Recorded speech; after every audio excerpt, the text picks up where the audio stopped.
ದಿನ ರಾತ್ರಿ ನಾನು ಛತ್ತೀಸ್ಗಢದಲ್ಲಿ ಅಲ್ಲಿಯ ಒಂದು ಅಫಿಷಿಯಲ್ ಸಭೆಗಳಿಗೆ ಹೋಗಿದ್ದೆ.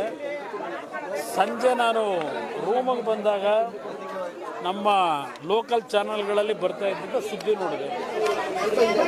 ಆ ಬಂದಿಖಾನೆ ಮುಂದೆ ಎಳ್ಳಿಯ ಹೆಣ್ಣು ಮಕ್ಕಳು ಕಣ್ಣಲ್ಲಿ ನೀರಾಗ್ತಾ ಇದ್ದಂಥ ದೃಶ್ಯಗಳನ್ನು ನೋಡಿ ಏನಾದರೂ ಒಂದು ಸಾಂತ್ವನ ಹೇಳಬೇಕು ಅನ್ನೋ ದೃಷ್ಟಿಯಿಂದ ಬಂದಿದ್ದೇನೆ.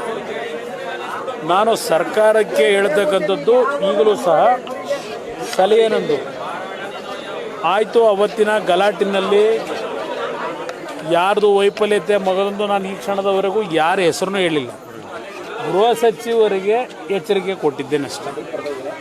ನೀವು ಸ್ವಲ್ಪ ಮುಂಜಾಗ್ರತೆ ಕ್ರಮ ತಗೊಂಡಿದ್ದರೆ ಯಾವುದೂ ಸಮಸ್ಯೆಗಳಾಗ್ತಿರಲಿಲ್ಲ ಅಂತ ಹೇಳಿ. ನನಗೆ ಇಲ್ಲಿ ರಾಜಕೀಯಕ್ಕಿಂತ ಹೆಚ್ಚಾಗಿ ಜನಗಳ ನೆಮ್ಮದಿ ಬೇಕು ನನಗೆ. ಆ ದೃಷ್ಟಿಯಿಂದ ಏನೋ ನೆನ್ನೆ ಬಂದಿಖಾನೆ ಮುಂದೆ ಕಣ್ಣಲ್ಲಿ ನೀರಾಗ್ತಾ ಇದ್ದಂಥ ದೃಶ್ಯ ಹಿನ್ನೆಲೆಯಲ್ಲಿ ಇವತ್ತು ಬಂದಿದ್ದೇನೆ. ಕೆಲವು ಮನೆಯಿಂದ ಇನ್ನೂ ಹೋದಂಥವ್ರು ಬಂದಿಲ್ಲ, ಜೈಲಲ್ಲಿದ್ದಾರೆ, ನಿಜವಾದ ಬಡತನದಲ್ಲಿದ್ದಾರೆ. ಯಾವ ಕುಟುಂಬಕ್ಕೆ ಆಧಾರ ಆಗಿದ್ದರು ಅಂಥ ಕುಟುಂಬಗಳ ಒಂದು ಪಟ್ಟಿ ಮಾಡಲಿಕ್ಕೆ ಹೇಳಿದ್ದೆ. ಅದರ ಮೇಲೆ ಕೆಲವರಿಗೆ ಸ್ವಲ್ಪ ನನ್ನ ಕೈಲಾದ ಮಟ್ಟ ಆರ್ಥಿಕ ಸಹಾಯ ಮಾಡಿದ್ದೇನೆ. ಸರ್ಕಾರದಿಂದ ಕೊಡ್ತೀವಿ ಅಂತಿದ್ದಾರೆ.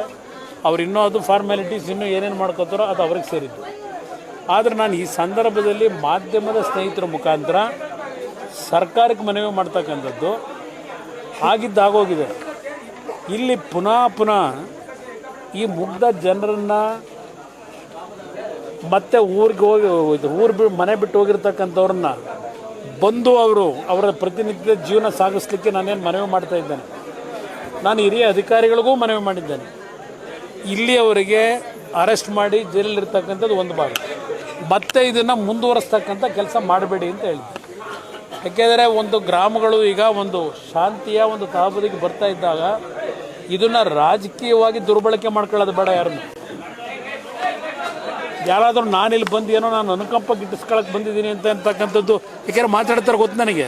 ಆಲ್ರೆಡಿ ಮಾತಾಡಿದ್ದಾರೆ ಸರ್ ತಮ್ಮ ಈ ನಾನು ಅನುಕಂಪಕ್ಕಿಂತ ಹೆಚ್ಚಾಗಿ ಜನರ ಸಮಸ್ಯೆಗಳಿಗೆ ಸ್ಪಂದಿಸ್ತಕ್ಕಂಥವನು. ನನ್ನ ಒಂದು ನಡವಳಿಕೆ ಇರ್ತಕ್ಕಂಥದ್ದು ಯಾವುದೇ ಒಂದು ಪ್ರದೇಶದಲ್ಲಿ ಸಮಸ್ಯೆಗಳಿದ್ದರೆ, ಯಾವುದೇ ಕುಟುಂಬದಲ್ಲಿ ಸಮಸ್ಯೆಗಳು ಬಂದಾಗ ನಾನು ಖಾಲಿ ಕೈನಲ್ಲಿ ಹೋಗೋನಲ್ಲ. ನನ್ನ ಕೈಲಾದ ಮಟ್ಟಿಗೆ ಏನೋ ಒಂದು ಆರ್ಥಿಕ ನೆರವು ಕೊಡ್ತಕ್ಕಂಥದ್ದು ಅದು ಇವತ್ತು ಮಾಡ್ಕೊಂಬಂದಿರೋದಲ್ಲ, ಕಳೆದ 25-30 ವರ್ಷದಿಂದ ಅದು ನಮ್ಮ ತಂದೆ ನನಗೆ ಕಲಿಸಿರ್ತಕ್ಕಂಥ ಮಾರ್ಗ ಅದು. ಅದರಿಂದ ಇದರಲ್ಲಿ ಯಾರೂ ಅನ್ಯತಾ ಭಾವಿಸ್ಕೋಬೇಡಿ. ನಿಮ್ಮ ಕೈಲಾದ ಮಟ್ಟಿಗೆ ನೀವು ಏನು ಬೇಕೋ ಕೊಟ್ಕೊಳ್ಳಿ, ಜನಗಳ ಕಷ್ಟ ಸುಖ ಸ್ಪಂದಿಸಿ. ನಾನು ಅದಕ್ಕೇನು ಬೇಡ ಅಂತ ಹೇಳಲ್ಲ. ಆದರೆ ಇದನ್ನು ಮತ್ತೆ ಇನ್ಯಾವುದೋ ಒಂದು ರೀತಿಯಲ್ಲಿ ದ್ವೇಷದ ರಾಜಕಾರಣಕ್ಕೆ ಅವಕಾಶ ಕೊಡಬೇಡಿ. ಇಲ್ಲಿಗೆ ಸಾಕು. ನಿಮ್ಮ ತಪ್ಪಿನಿಂದ ಇವತ್ತು ಈ ಘಟನೆ ನಡೆದಿದೆ. ಆದ್ದರಿಂದ ಇವತ್ತು ಫರ್ದರು ಮತ್ತೆ ಯಾರನ್ನು ಅರೆಸ್ಟ್ ಮಾಡ್ತಕ್ಕಂಥದ್ದು ಅನವಶ್ಯಕ. ಈಗ ಎರಡೂ ಸಮಾಜಗಳು ಒಂದು ನೆಮ್ಮದಿಯಿಂದ ಇರಬೇಕು ಅಂತಕ್ಕಂಥದ್ದು ಬೈಕೆ ಇಟ್ಕೊಂಡಿದ್ದಾರೆ. ಆ ಹಿನ್ನೆಲೆಯಲ್ಲಿ ಇವತ್ತು ನಾನು ಸರ್ಕಾರಕ್ಕೆ ಮನವಿ ಮಾಡ್ತಕ್ಕಂಥದ್ದು ಮತ್ತೆ ಪುನಃ ಅರೆಸ್ಟ್ ಮಾಡ್ತಕ್ಕಂಥದ್ದು ಇದರ ಅವಶ್ಯಕತೆ ಇಲ್ಲ. ಅಂಥ ಒಂದು ವಾತಾವರಣ ಇಲ್ಲ ಈಗ. ಅದರಿಂದ ಅದ್ರ ಜೊತೆಗೆ ಜೈಲಲ್ಲಿರ್ತಕ್ಕಂಥವ್ರನ್ನ ಆ ಕುಟುಂಬಗಳ ತಾಯಂದಿರಿಗೆ ಹೇಳಿದ್ದೇವೆ, ಕಾನೂನು ವ್ಯಾಪ್ತಿನಲ್ಲಿ ನಾವು ಕ್ರಮ ತೆಗೆದುಕೋಬೇಕು. ಜೈಲಿನ ನಾಳೆ ಬೆಳಗ್ಗೆ ಕರ್ಕೊಂಬಂದು ಬಿಡೋಕ್ಕಾಗಲ್ಲ. ಕಾನೂನು ವ್ಯಾಪ್ತಿಯೊಳಗೆ ಜಾಮೀನು ಕೊಡಿಸ್ಲಿಕ್ಕೆ ಏನು ಕ್ರಮ ತೆಗೆದುಕೋಬೇಕು ಆ ನಿಟ್ಟಿನಲ್ಲಿ ಕೆಲವು ಅಡ್ವೊಕೇಟ್ಗಳ ಮುಖಾಂತರ ಕಾನೂನು ವ್ಯಾಪ್ತಿನಲ್ಲಿ ಹೋರಾಟ ಮಾಡಬೇಕು, ಮಾಡೋಣ.